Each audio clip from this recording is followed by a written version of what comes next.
you said something about it's okay to set boundaries without explanation. Could you touch that and maybe give an example or two? Did you have any challenges or specific strategies to make sure that you were still kind of fostering the fatherly relationship? And it's like, you're gone, now you come back and you're telling me what to do.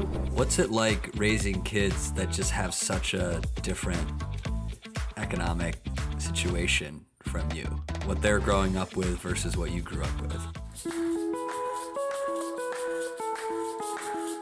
Welcome to Dad Pod. I'm Mike. And I'm Luke. We're friends here in Madison, and we both have kids. And at least for us, becoming a dad has been transformational.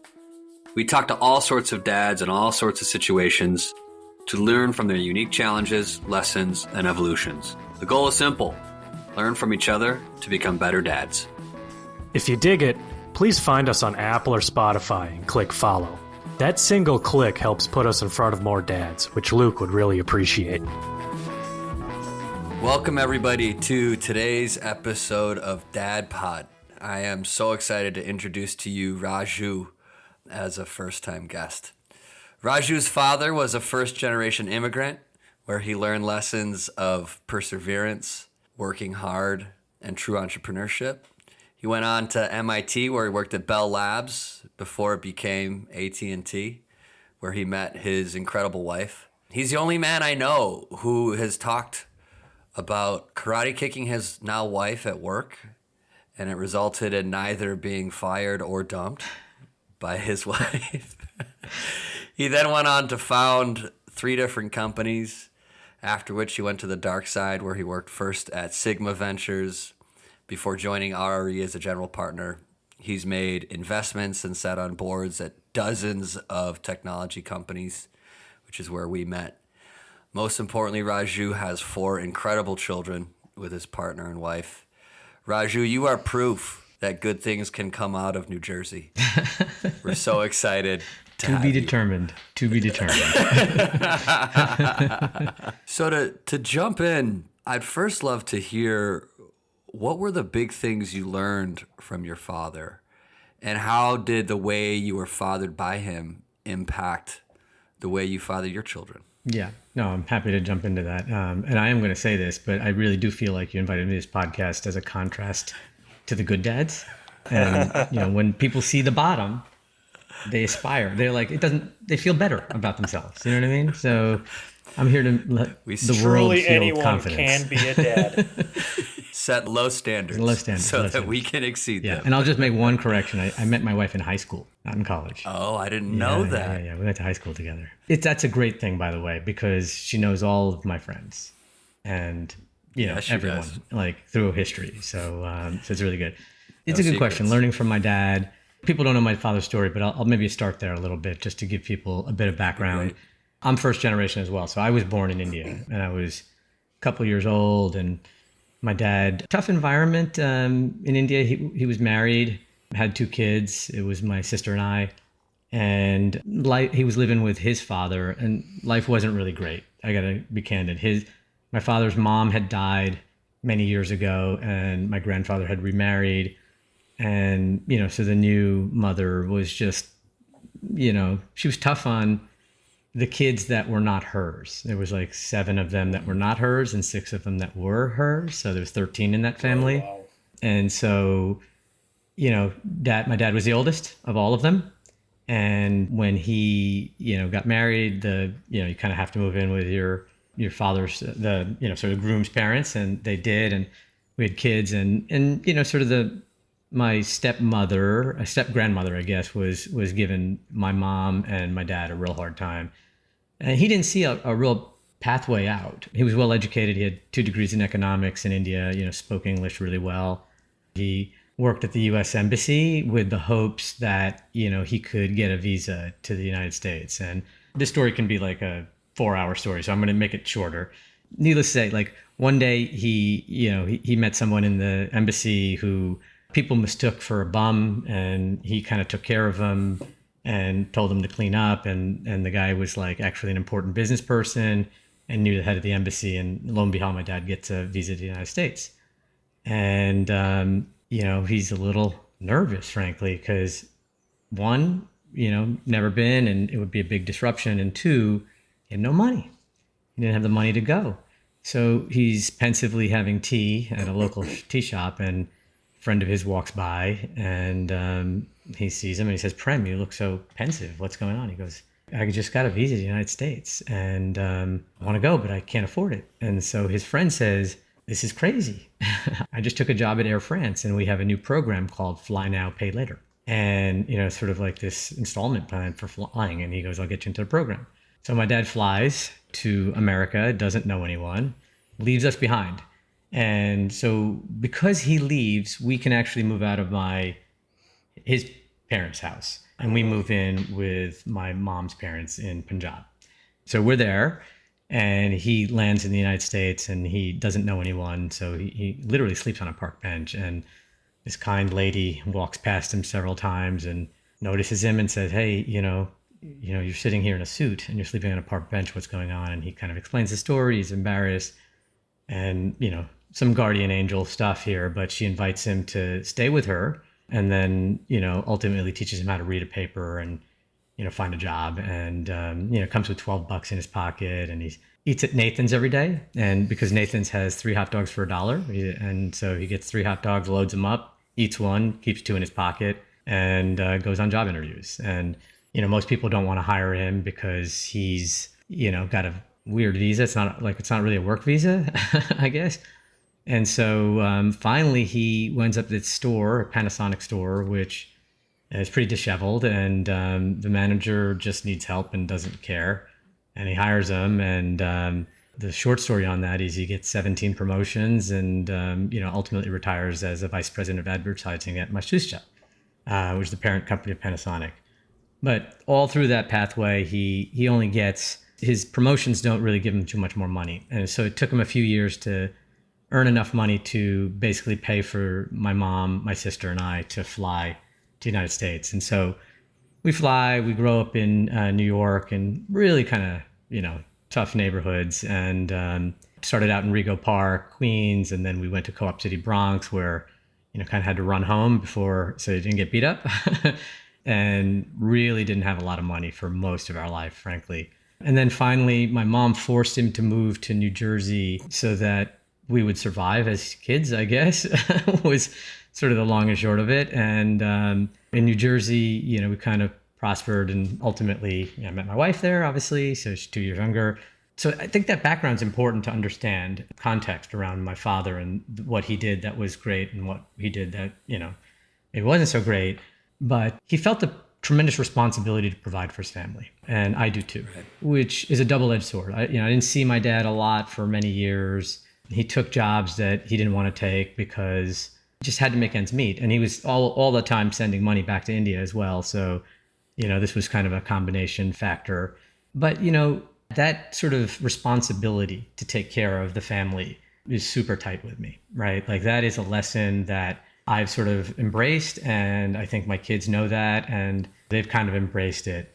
But the flip side is, you kind of work a lot. And, my journey's weird because I didn't make tremendous amount of money throughout. I mean, I was an executive at Lucent, so it was good money, but it wasn't like life-changing great money. It started propagating and getting better with time. But, sort of that perseverance and making sure that you provide was, super strong and I think positive. But the negative is, I wasn't there for everything. He also believed that not every moment is a teaching moment, which I kind of love that lesson. Sometimes you just need to listen. Sometimes you just need to set boundaries without explanation. And sometimes you need to teach. And, I think this is how I stray a little bit from my wife. My wife thinks every moment is a teaching moment. Like every tiny moment is a teaching moment. And, it puts a lot of pressure on the kids. The reality is it's not all teaching moments. Sometimes you just have to sit and step back and say, just be compassionate and listen. And they just want to get something off their chest. They just want somebody to be there for them. They don't want to necessarily be educated that they've made a mistake, and some mistakes are bigger than others. And so that was an important lesson I learned from him.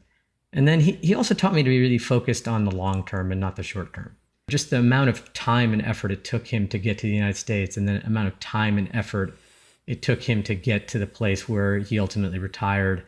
and he instilled that in me because, it's a weird story. Like I was growing up, we didn't have a lot of money. So when I was in elementary school, junior high school, we didn't go to restaurants. And then eventually when I got to high school, I started working. And, as a senior in high school, I had a job at a restaurant. I actually started, as a crazy story. I started out as a dishwasher, actually. And 1 week into the dishwashing, the short order cook doesn't show up. So they say, can you cook? And I said, no. And they said, well, you're cooking. So you can tonight. You're on tonight. And so I get in there and I start, and he's like, the burgers that are well done go in the back. That's where the grease flows. And, the burgers in the front, they're going to be, more rare because the grease isn't there.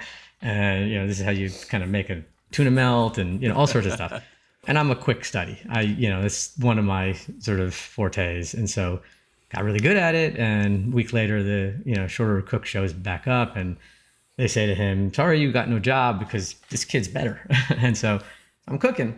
And so I got into college and I give my 2 weeks notice, kind of ready, right when I'm ready to leave. And, listeners know I went to MIT. So it wasn't like a nothing college, it was something. And so I go to the manager and I say, hey, I'm going to give my 2 weeks notice. And he says, no, we can't give you 2 weeks notice. He says, you have the properties to be a manager at this store. And I can make you assistant manager, not now, but soon, but I can actually raise your pay. And he slides this piece of paper across the table and I'm looking at it. It's like how much I could make a year full time. I'm like, whoa. And I'm like blown away. So I'm go home. I go to my dad. I'm like, hey, I don't know if I should do the college thing, and he's like, listen, this journey that you're going to take in the, sort of food business is not going to be the journey you're going to take in real life, by going to MIT. Do you remember the dollar amount? I don't. I wish I did, because it would be so paltry that it would convey my age. And so I'm trying to look younger every day. I work out, So anyway, those are the lessons, right? Like every moment's not a teaching moment. You got to provide for your family, focus on the long term, not the short term, those things. And, the biggest, he didn't teach me by teaching me. I just observed, which was you have to take risk. He took a huge risk coming to the United States. Didn't know a soul, didn't know if he could eat, didn't have the money, had an installment plan and made it work. Risk is super, super important. And it's one of the things I convey to my kids. And I'll talk more about that later if you want. But, I believe in calculated risks. I don't believe in just arbitrary risks. Thinking about the risk that he took and the sacrifice that goes into the leap of faith that he made, moving across the world, new culture, no money, and probably no idea how it's going to work out or how he's going to make it happen. As his son, and then looking at your family and and he made it work. So did you have to I could see a feeling like, how do I live up to that? Like what he did for his family, especially once you have kids, you realize the emotional journey that he must have gone on. Like, did you have to kind of process through that at all to, it's like, or was it just like, hey, he did this great thing and I'm really thankful? Yeah, I think it was the latter. I didn't really kind of sit there and say I had to live up to that. I don't know if you can. The circumstances were different. I mean, I'll say this, but they were thinking about suicide at one point, my mom and my dad. And, my mom was just like such a family person. She's like, no, this can't work. Right. So it was so broken that he had to make it happen. He needed to change. That's an impetus I don't have in life. Right. I'm not sitting here saying like some things are so broken that I need to make that radical of a change. So there's a ton of appreciation I wouldn't be sitting here doing this podcast right now if he wasn't there. I might actually, because I do believe in so many inflection points in life that you kind of are where you are meant to be. So I might be here. In fact, I think I would be. This is a big inflection point in my life, this podcast. So, but nonetheless. Hear that, listeners? Yeah. To go back to one of the things you said that I haven't heard expressed, but I do relate to, you said something about it's okay to set boundaries without explanation. Yeah. Could you touch that and maybe give an example or two? I think sometimes kids are looking for boundaries. They're fighting you, and the boundary is just an expression of love. And that's really what it is, because you care enough to, just sort of put an end to something. And they push back and fight hard against that boundary, but they really want it and they need it. And so that's what I'm talking about. There are examples where you kind of see your kids and they're, becoming self-destructive in some manner. And you just say, we're done. Like, I don't need to explain this, but this is not going to happen anymore. And, because reason is not like, they're not looking for a reason. They're looking for that expression of love, which is, you are protecting me and you care enough to set these boundaries. My kids are older, right? So I've got, just so you guys know, 26, 24, 22, and then 15. So I've been through a lot of stuff. Sometimes you set those boundaries without, sort of saying something. Sometimes that there's a kid who's a really bad influence on your child. Mm-hmm. And, you don't want to go through and explain it, but you basically create one of two kinds of boundaries. You just make excuses why you can't ever see that kid when they're younger. We're busy, we got this to go. And then, the relationship wanes. Or you just, basically say, we're not going to focus on you spending time with that child. Because as much as parenting is an influence, peer-to-peer stuff is super influential in people. That's why you guys are doing the podcast together, right? And you're not doing it with your parents, Luke. There may have been requests to be a part of it, but they've not been granted yet. Okay. The one thing the one thing that I think a lot about in this world of setting boundaries and explaining versus not explaining is I actually think it's important. Something I think a lot about is the world isn't fair. Mm-hmm. And I think a lot of, I see this in my wife, I see this in a lot of parents. They feel like they need to justify and explain and rationalize everything to kids. And they're often, every now and then we'll use the term boundary. I set a boundary and it's just because. Just because. And it's to remind them every now and then. Sometimes shit just happes. Yeah. Like I have rules. And you might not, right. And you might like it, you might not like it, but that's how the world works. Yeah. There's not a real-time tally. You don't have to justify everything. Like they know when I sit in this particular chair, they need to get me a beer. That's no. Fast. Yeah. It's like that Labatt Blue commercial. Yeah. I don't have to justify it. The beer just shows up in my hand. That's the way it's done. Did you go through the example that you mentioned of the child having a friend that is influential in a way that you don't like? Was that something that you specifically went through with one or more of your kids? And I think there's nothing I haven't gone through. No, that's not true. There's lots I haven't gone through. But yes, that absolutely happened a couple times. And so were the two strategies that you mentioned, is that basically the two ways that you addressed it? 100%. Or because that's something that, I have a 2-year-old, but I've found myself pondering, like, what do you do when an 8th grader's hanging out with someone? Yeah. That's like at 2, we never did that, right? I mean, well, yeah. I mean, but as a teenager, that person has their own opinions. You know what I mean? Mm-hmm. So I'm just kind of curious how because there's, like you mentioned, there's the kind of negotiation route. There's trying to explain it. I'm interested in that example because it's a fear that I have looking toward you'll experience future. It for sure. I mean, there's an expression that says the best way to diet is not to have something in your house that you would eat, not to, kind of train yourself not to eat it. Just don't have it around.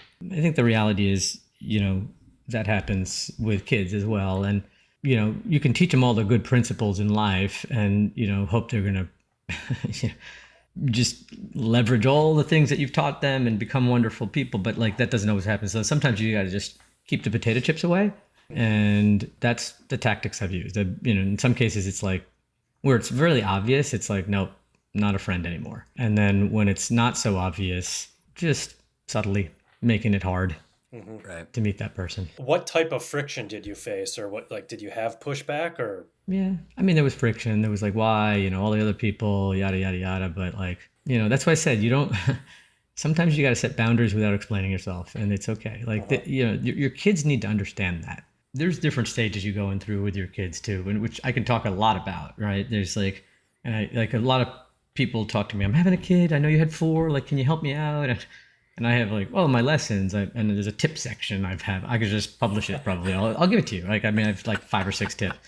But like one thing is you're going to be a different kind of, you don't necessarily love every stage of parenting, right? Like people say like, oh, I don't know what, like something's wrong with me. I don't love my baby, they're just vomiting and, change diaper. I don't love that stage, but like there's different stages that you're going to love. There are going to be different stages you're better at. The reality is, at an early stage, you kind of have to say like, we have ground rules and, not necessarily have to explain them all. And if you constantly want to be a friend to your kid and just, as I said, like a big point of what you're going to hear me say is like, not everything needs to be explained. Not everything needs to be a life lesson or a teaching moment.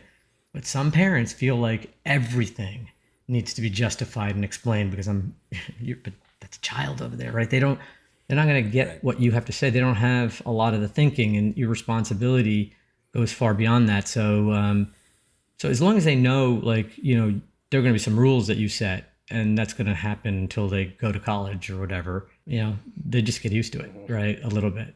It's part of it. So, I just think like if it's something that is subtle and small, you can probably just use the avoidance path.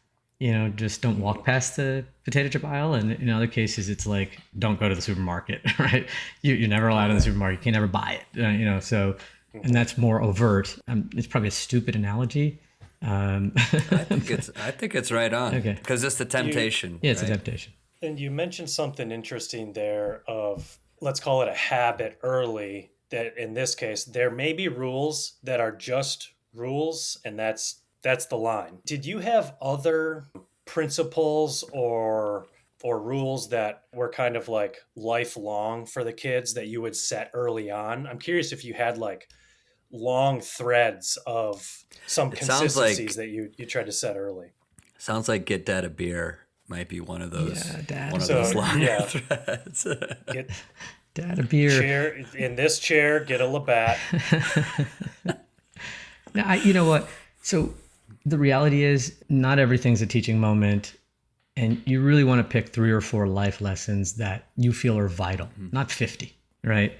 And it's super important to reinforce those, right? And so mine wasn't even just who you hang around with. That wasn't a rule, right? That was just like opportunistic or whatever. Mine was perseverance. That's like anything good happens in life, it's because you're going to persevere.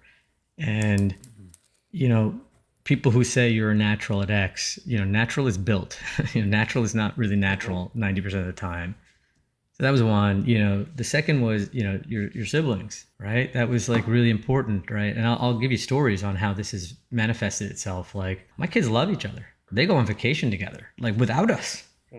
Just think about that. Like they pick up the phone, like we're going to go to Rome, or Italy, or, they just went to Thailand and Singapore, with no money, but like, they just kind of went and they call each other, right? Like more than they call us. And I'm going to be dead someday, but they're going to have their siblings, so which is fantastic. And so the third is love what you do, right? I really think that is something that I haven't really taught, but they see. And, I'll spend some cycles around what they see versus what you do and what they hear versus what you say, because you don't have to say it.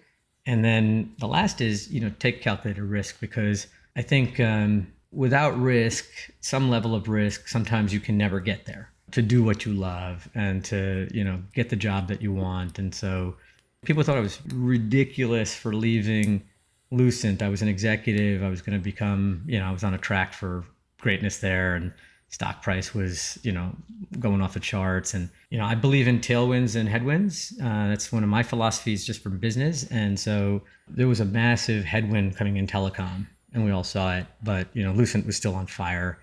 There was a massive tailwind in mobile, right? Mobile applications. And, so I quit and I joined a startup that was focusing on mobile applications when I was on the path to become like a senior officer at Lucent, and gave up a lot of money and, took a lot less and, risk of a startup. But it was a calculated risk, right? I mean, I got 2 degrees from MIT. Even if that one doesn't work out, confident I'm gonna land on my feet somewhere. So that's kind of what I try to teach them is just, take some calculated risk because you got to kind of think about that a lot. So anyway, those are my 4, sort of key things that I, focus on with them and reinforce, but there's tons of other lessons that you don't have to be so overt about. They don't have to be the ones that they have to memorize. What was your process to boil it down to those 4? No, there's no process. There's no process. I'm not that, I wish I was that, sort of rigorous. There was no process. It was just like my dad taught me to take risk. I know with my kids that's important. Like if they're in a dead end job or they want to get to something, They got to take some risk. Taking risk is maybe sometimes even like getting on stage and singing. That's a risk. Love what you do has always been important to me because, that's just a thing, My sister and I are pretty close. I mean, we don't talk as much as I'd like, but that siblings thing is just, we decided to have 4 kids, and not because we wanted 4 kids, but we wanted a family unit that was going to be able, and like, I have gotten nothing in my life without perseverance. They kind of were like lessons that I had learned more than anything else. Right. That, kind of were meaningful that, I kind of imparted upon them. But if they were on this podcast and asked you to name them, they probably wouldn't name these 3 or 4. Right. But I think it's ingrained in them. What did you do to facilitate the sibling relationships? Yeah, that's fascinating. Mostly just my wife and I are jerks, and they need no. Lock them outside. Common enemy is a great strategy. Yeah. Common enemy is a great strategy. No. The Herb Brooks strategy. No, you know what it is? I think a lot of it was we did a lot of stuff together, right? We like board games, as a family, we kind of like, we can do that. We did vacations as a family kind of on a regular basis. But there was also sort of, one-on-ones, right? Like dinner with one kid at a time so that they kind of get their own sort of time with dad or mom. And, college tours, it's always just one of them, and either my wife and I or just me. But I think most of it was just that. And then we lived in a house growing up. Now my house is much bigger, but like when they were younger, we didn't have enough bedrooms for all the kids. So they roomed together. So there's 2 of them that shared a room at any given time. That changed, actually, because my aging is girl, boy, boy, girl. So, 26, 24, 22, and then, 15. So sometimes the girls were shared, and sometimes the boys shared, and sometimes actually the boys and the girls shared. And that, did more than anything I could have done. It was like a room swap. I did this in my fraternity, by the way, and it wasn't something that I studied, but like in my fraternity at MIT, we had triples. And you change roommates every semester. So you basically had, between 6 and 8 roommates, 6 and 8 changes. And so you got to live with a bunch of different people, and living with them is a little different than having food at the dining room table and stuff like that. Because you got to learn their habits or whatever. I actually think that had the biggest impact, more than just, board games and vacations. I think they just got really comfortable sharing a room and talking to each other or whatever, or, kind of helping out and different age groups. And so they're tight. That's cool. What's it like raising kids that just have such a different economic situation from you? Yeah. Like what they're growing up with versus what you grew up with. Yeah. I mean, it's a real challenge, right? You want to provide the appropriate advantages for your kids without destroying their drive. That is super important. So one thing is you don't get everything you want, right? Like there's a limit. If you want above and beyond, you go get a job. So that's important. And all of my kids, by the way, have worked in retail. Massive life lessons by working in retail. You get people who are just angry humans, and you just got to deal with it. Even though you didn't do anything to put them in that state, they're just pissed off. That's like been really kind of beneficial to like giving them some sense of perspective, I guess is the best thing.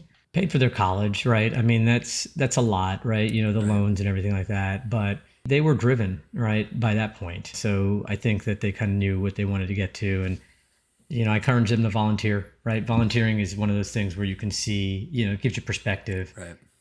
Going overseas gives you perspective. We didn't do a lot of that, but like, you go overseas, you guys were in that organization that, like that gives you a whole new perspective on the rest of the world and what's going on. And then, I think pets help actually, in a huge way. I think having dogs and cats around the house kind of gives you a sense of having some sort of responsibility, but also like it's a perspective that Totally. is unlike any human to human conversation. So all my kids like love dogs and love, cats. And it is really like, you don't have to do it. Like pets take care of a bunch of parenting. It's so crazy. As I know it sounds so ridiculous to say that, but it's No, true. I completely agree with that. Yeah. Did you ever have any situations where you really had to correct on this? Like, there's the nightmare scenario where you have this kid who's, Dad, you're asking me to do this, but I know I don't have to.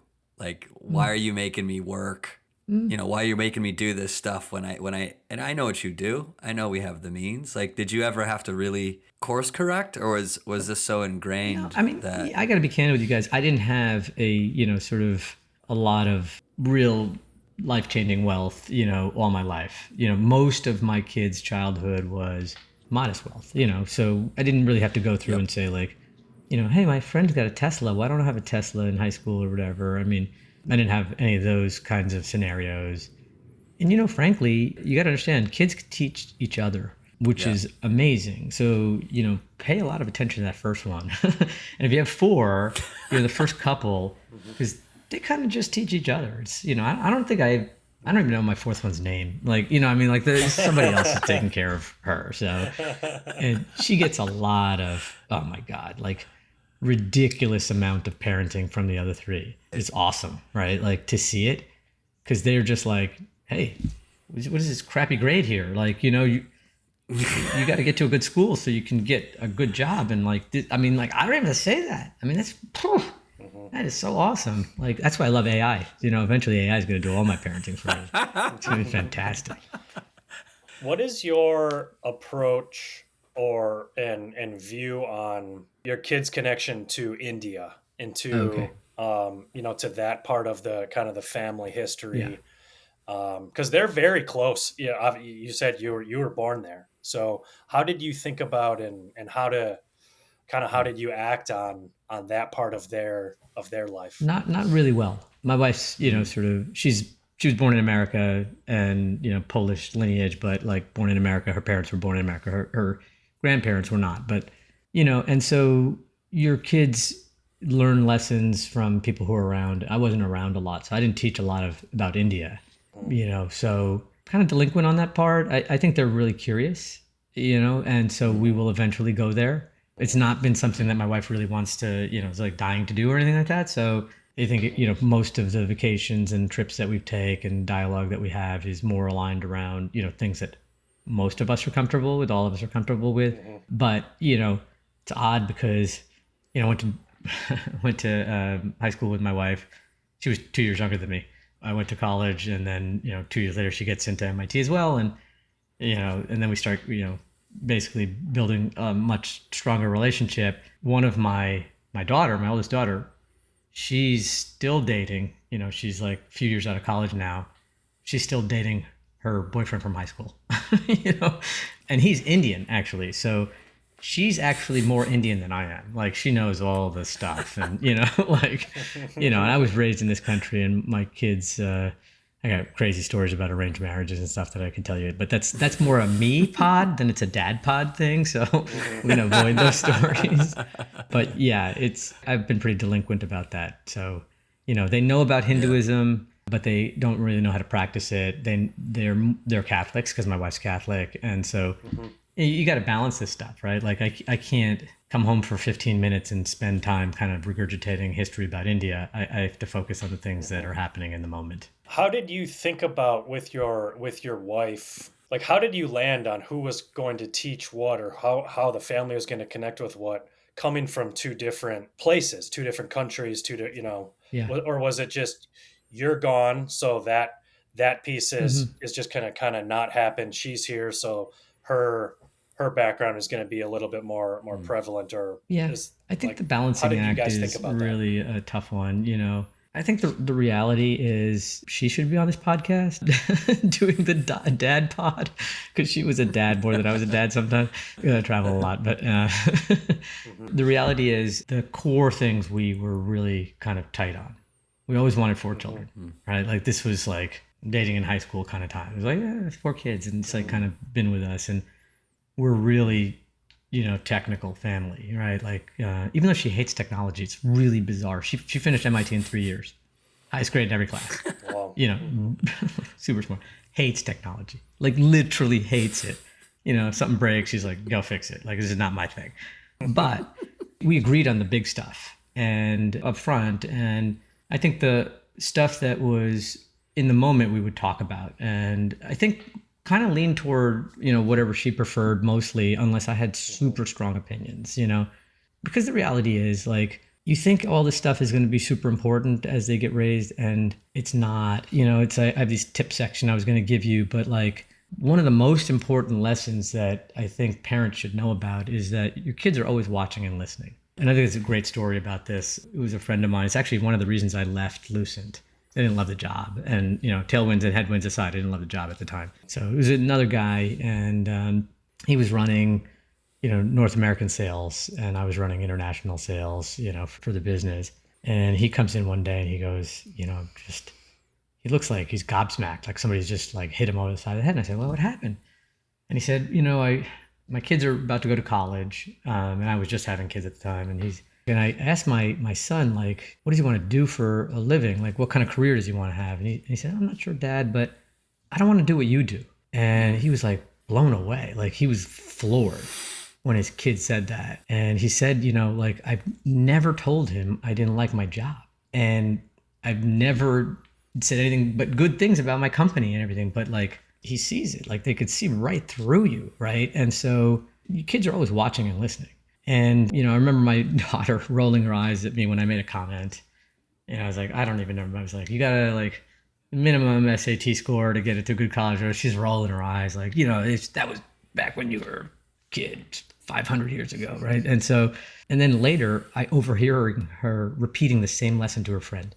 Right. I mean, so they're watching you, they're listening to you. And so I think, like, more than anything else, like, live like you want your kids to live. And, that's the strongest lesson you can give a child.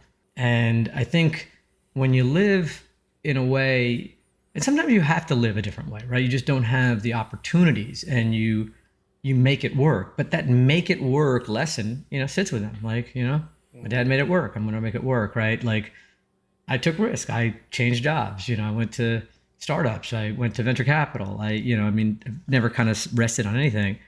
And they watch it, right? And they learn it, right? So a lot of it is, decisions you think are massive and really important, but really the most important thing is to live a good life. And just, you're human, so you can make mistakes, sure, but like, how do you recover from that? How do you become, just, if you're focused on an objective, how does that, sort of foster, I couldn't agree more. Like, I literally, hearing you say that, I had goosebumps. I have on my whiteboard over here a line that I wrote, a number. I think I wrote it when Leona was born. It says, live life the way I'd want Zeke and Leona to live their lives.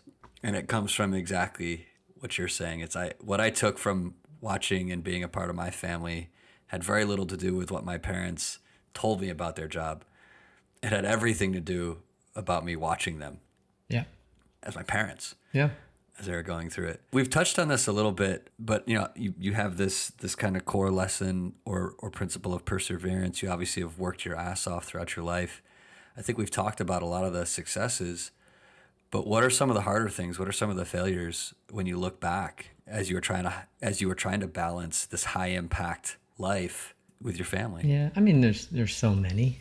I don't even know where to start. Mm-hmm. I didn't take any time off after having each of my kids. That's just nuts, right? There's a huge burden, sort of on my wife, and missing events and award ceremonies that were meaningful, like, to my kids at the time, right? So, just, you try to explain it, but like, they're not going to get it because, and they shouldn't have to get it. You should just show up, right?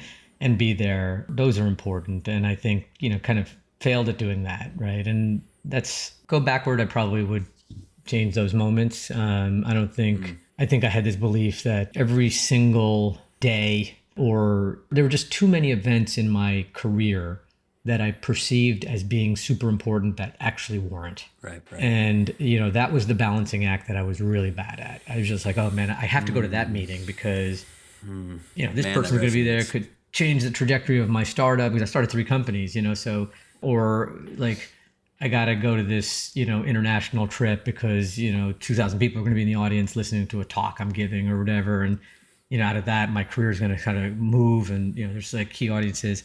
And I think the lesson I taught myself, and I'm still teaching, frankly, to this day, is that, like all of those aren't super important. And sometimes you can, sort of just your career is going to go fine without having to sort of take every single, like what's perceived as an important meeting because some of them just aren't. And I think people understand. I think that's like the biggest failure I think I made, which was erring on the side of, hey, I got to go do this because, this could be our next big deal. It could be my next, I could land my next investor. I could get my new VP of X. I could, whatever. And I think they would have just come in anyway, or not. And so like probably should have just done more with the kids and made them feel like they were as important as anything else. When you were traveling and then you come back, did you have any challenges or specific strategies to make sure that you were still kind of fostering the fatherly relationship? Yeah. Because like it's like you're gone and it's like you're gone now. You come back and you're telling me what to do. I'm just, I'm curious how. Nah, my wife even was just really having good at that. less time. She would be just like, your dad's gonna be home, and so it was really she had like a list. You need to yell at this kid for this, and you need to yell at this kid for this, and this one's expecting to get punished, and so so she kind of made me the heavy because it was easier for her. Like even she was the heavy though. She was definitely the heavy, but she. But that could also cause a challenge in the relationship for you. Look, I did. I'm mean? My superpower in life is my energy. That's the truth.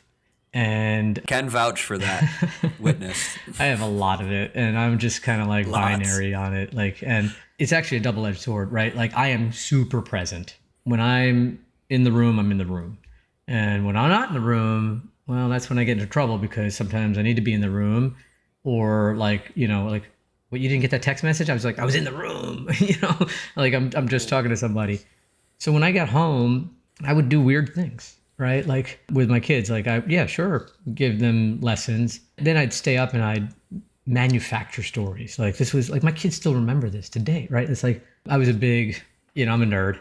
I played a lot of D&D, and when I was a kid, and I don't play it anymore, but I kind of like it. But one of my kids does. He really likes it. But, I had this whole like chain of characters and everything like that I was a dungeon master and, and so like I go home and, rather than reading books, I would make up a book and I would make up a chapter every night. And I was really good at it. I was just it would help me. I was creative. I would tell the story about this character. My 2 boys were like glued to it. They were just like, oh my God. Like, what's going to happen to this? Trellius was one character, Riento was the other character. And it's like, it was like a story was intertwined, and I was like Game of Thrones stuff. I would like move to one to the other. Like, no, like Red Wedding shit, but like, it was just like, it was. Not till they turned 16. Yeah. So I would tell the high story. school days. And then, like one day, I was kind of getting tired of this storyline. So I like killed the character off. Like I was like, it was like a glorious ending, but he died and they buried him and everything. And it was just sad, funeral and everything like that. And they freaked out, right? Like I said, I gotta go. And they're like, no. And they were just like, I don't know how old they were, maybe like 8 and 10 maybe, or maybe it was 8 and 6. I don't remember.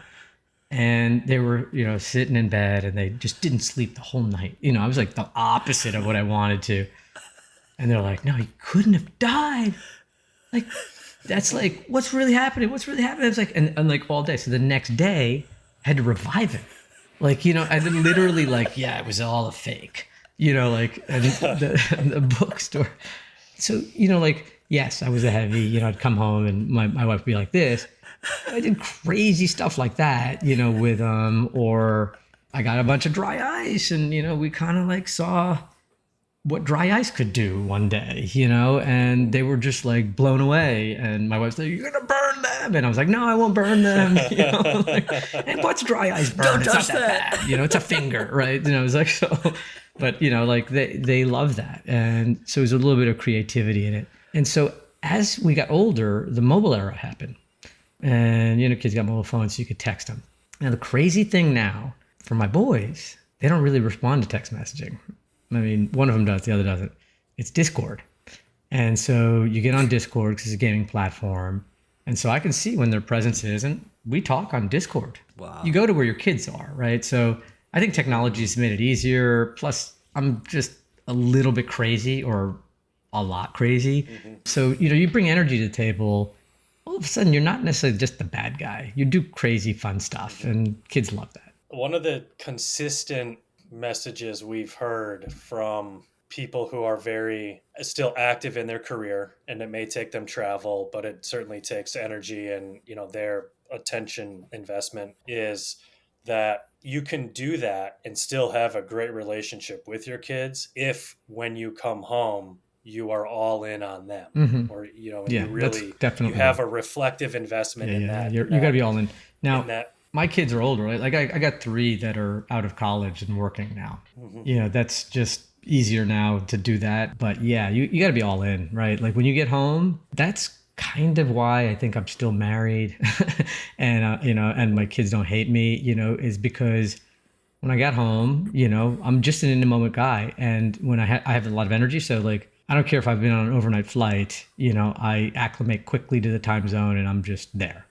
I'm not the guy that sits on the couch and is like, don't bother me. I was just on a flight for 4 days, or, I just had meetings back to back to back to back and I need to recharge at home. I'm charged. Like, the battery's full and let's just go. So that's good. The thing I can't do is the continuity oriented stuff. Wasn't a soccer coach. I was a soccer coach for a little while, but like that was hard. That took a lot of like effort to like plan and make that happen. But that's just I'm not going to be that soccer dad, that kind of goes to every game or, is coaching on the sidelines or assistant coaching on the sideline. That's just not who I was. You've talked a little bit about it, but could you just zoom in to the relationship between you and your wife and talk about how you literally ran your family? It helped that we were together for a long time, right? I mean, we dated. That's incredible. Dated in high school. That's really incredible. Yeah. It's mostly her, so I take no credit. I mean, I'll take a tiny bit of credit for it just because I'm a good-looking, short man. So, no. A lot of secrets to share there as well. What's that? A lot of secrets to share there as well. Yeah. We've been through a ton together, right? Like, knew each other in high school, like, parents, I know her parents really well, like, went to college together. She knows all my fraternity brothers, all my friends. We worked together in the same building. I, kicked her in the head in the stairwell, She was a model. I had her pictures in my office, and I got a complaint from HR. Like somebody said he's got pinups in his office, and I was like, "What are you talking about?" Like they're like, they come in and I'm like, "Is it picture of my wife, modeling?" They're like, "Right there." I was like, "That's my wife, and she works in this building. You want to bring her in?" And they're like, "No, it's okay." It's like they walked out like, we fucked up. I don't know. Like, what is it?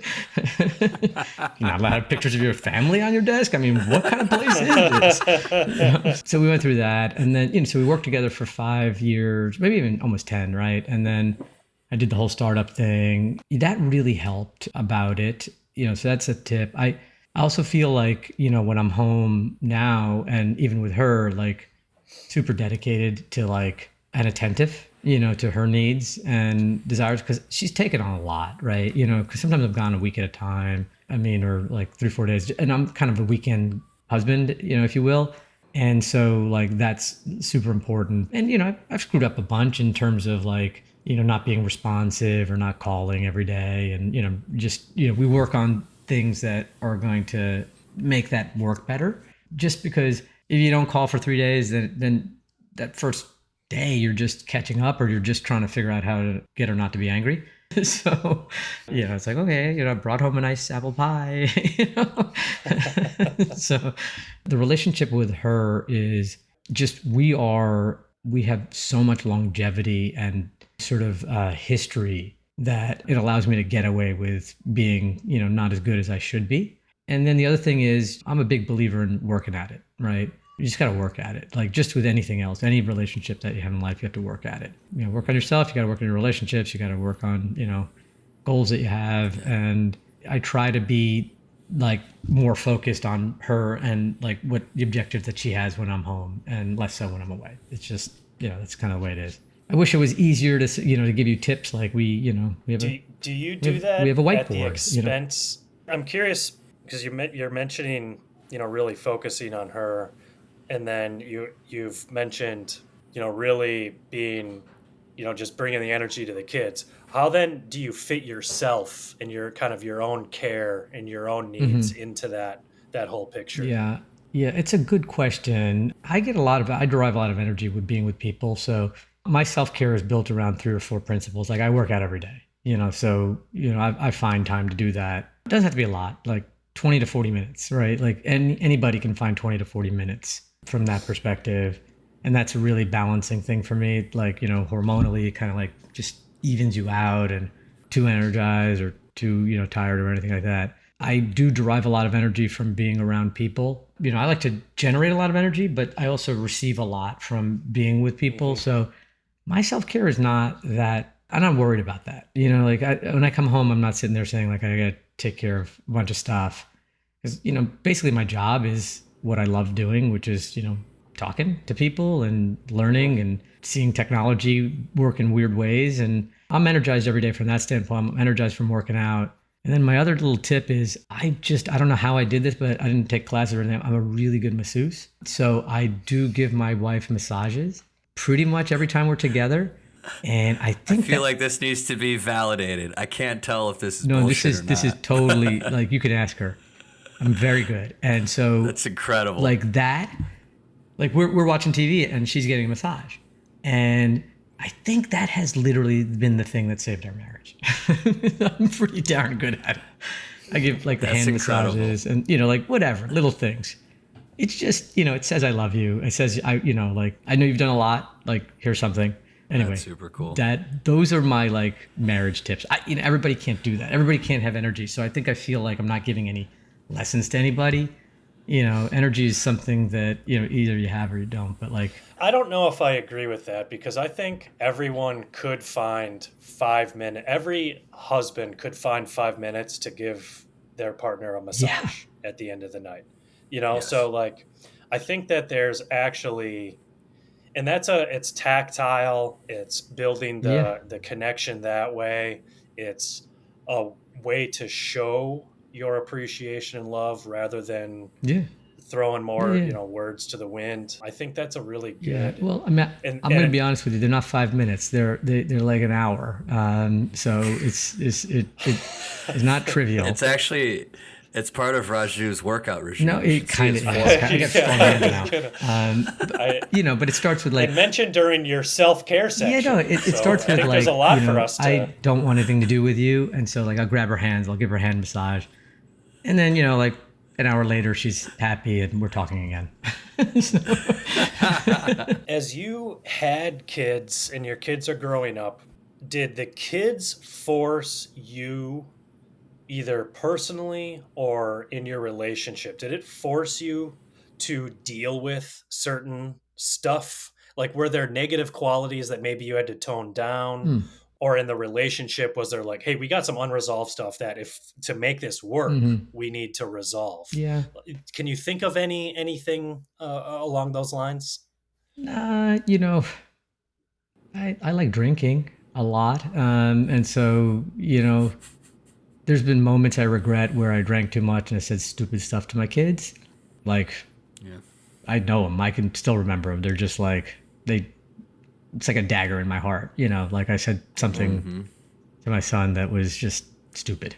It hindered our relationship. Like he just, it was hurt. He was hurt. So I toned that down, right? Like that's one thing where like, I love drinking 90% of the time, not that it happens so much, but if I drank too much with friends or whatever, it's fine. But like occasionally, like it's just bad. And so I don't need it, and it's unhealthy now. I'm older in life. And so, like that, I think I toned down a bit, a lot actually, I said, I don't need it. I enjoyed life without drinking. And, if I drink, I drink with my kids now. So it's great. It's fantastic and in moderation. So that's fun. Other things, yeah, I think my wife and I, there are always issues that are unresolved that, get aired in public with the kids.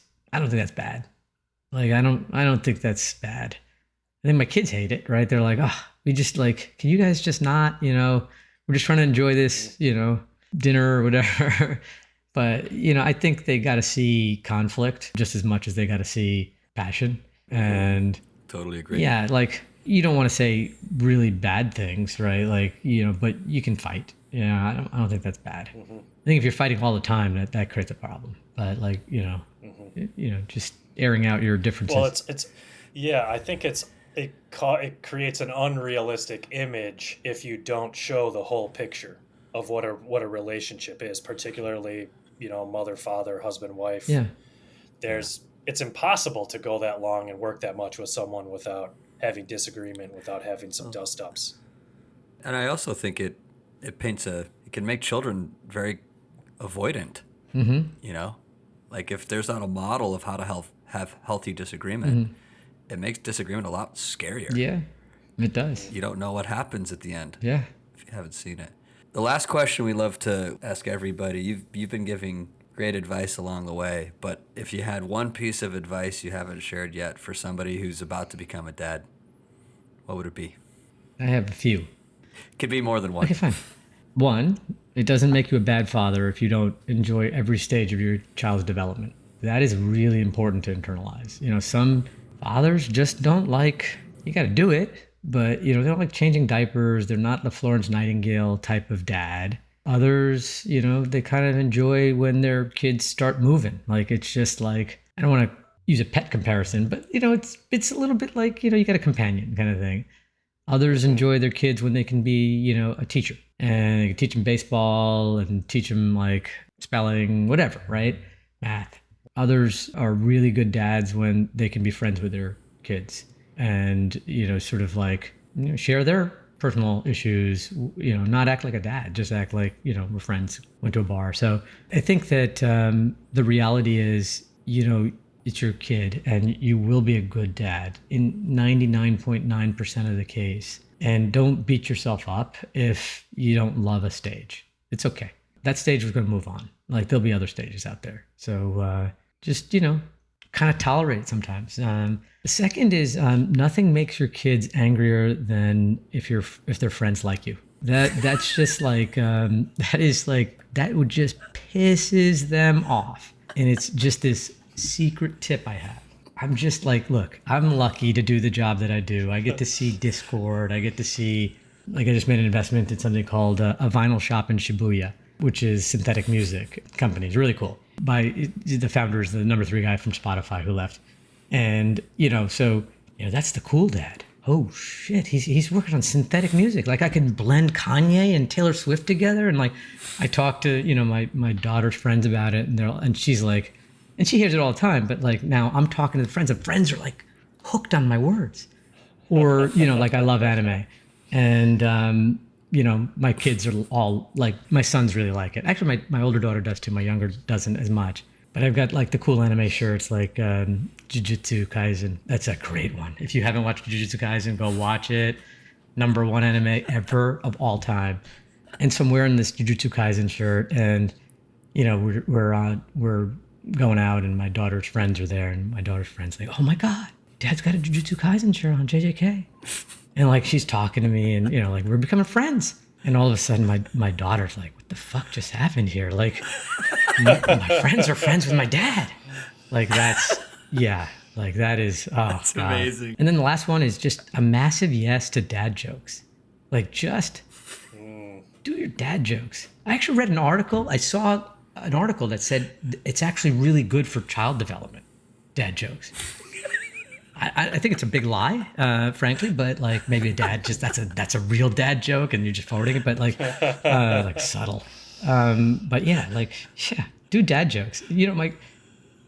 It's almost like a rite of passage, right? You just gotta do your dad jokes. And I've been doing them for years. And so I've been lucky because I've invested in like a lot of companies, And like I tell my dad jokes even to my founders, and they kind of have to laugh because I just gave them a lot of money. You know what I mean? It's just so like, it's like it's fantastic. So I have like 15 children. So anyway, it's awesome. Those are my tips. Those are the things that, like, anyway, I'm the worst dad out there. So like, just number one, put me out there and say like, this is bottom of the barrel. Like, you're going to be better than this. So it like gives hope to aspiring fathers that are challenged. And, I've done a lot of things that, I probably like do it differently if I could. But at the end of the day, you got to work at the relationships with your kids. You got to work at the relationships with your wife. You got to bring a lot of energy to the table and, do what you love, persevere, all those things, right? Those, because more than anything about teaching your kids, they're going to see you and they're going to be like, Dad's not a bad guy. So let me, if I can follow in his footsteps or do what he did, life's good. Well, with that, I want to thank you so much, Raju, for being a fantastic guest here on the Dad Pod. Appreciate you making the time. There's been a ton that we covered today. I think folks are going to learn a lot and hopefully laugh a lot too. So thank you. Yeah, thank you. All right, thank you guys. Before you bounce, I have a quick favor. Please subscribe to the pod. Not only does Luke love juicing those numbers, but it really does help put this thing in front of more dads. And Mike, on the other hand, just loves juicing. We also now run a listener community on WhatsApp. To join, visit dadpod.fm and you'll see the delicious link at the top of the homepage. Come on in, baby. We'd love to have you.